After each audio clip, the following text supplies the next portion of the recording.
প্রচুর প্রোটিন সম্পন্ন একটা স্কুল টিফিন রেসিপি শেয়ার করব, যেটা বাচ্চাদের সন্ধ্যে স্ন্যাক্সেও আপনারা দিতে পারেন। খোসা সহজে ভাঙা মুগ ডালটা হয়, সেটা 8 ঘন্টা ভিজিয়ে রাখার পর জল ঝরিয়ে একটা মিক্সিং জারে নিয়ে তাতে আদা কুচি, কাঁচা লঙ্কা, লবণ, হলুদ, একটু মিষ্টি দিয়ে খুব ভালোভাবে পেস্ট করে একটা বড় মিক্সিং বলে নিয়ে নিলাম। তাতে দিয়ে দিলাম ঘরে তৈরি জল ঝরানো ছানা, পেঁয়াজ কুচি, ধনেপাতা কুচি, গ্রেট করা গাজর।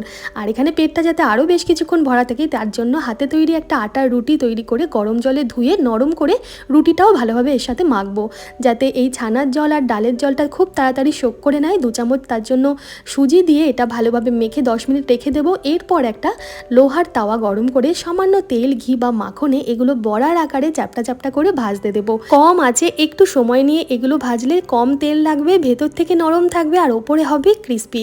এপিট ওপিট সুন্দর করে ভেজে এটা নামিয়ে টমেটো সসের সাথেও বাচ্চাদের দিতে পারেন, এছাড়াও টক দইয়ের সাথেও দিতে পারেন। রেসিপিটা অবশ্যই ট্রাই করবেন আর কেমন লাগলো কমেন্ট করে জানাবেন।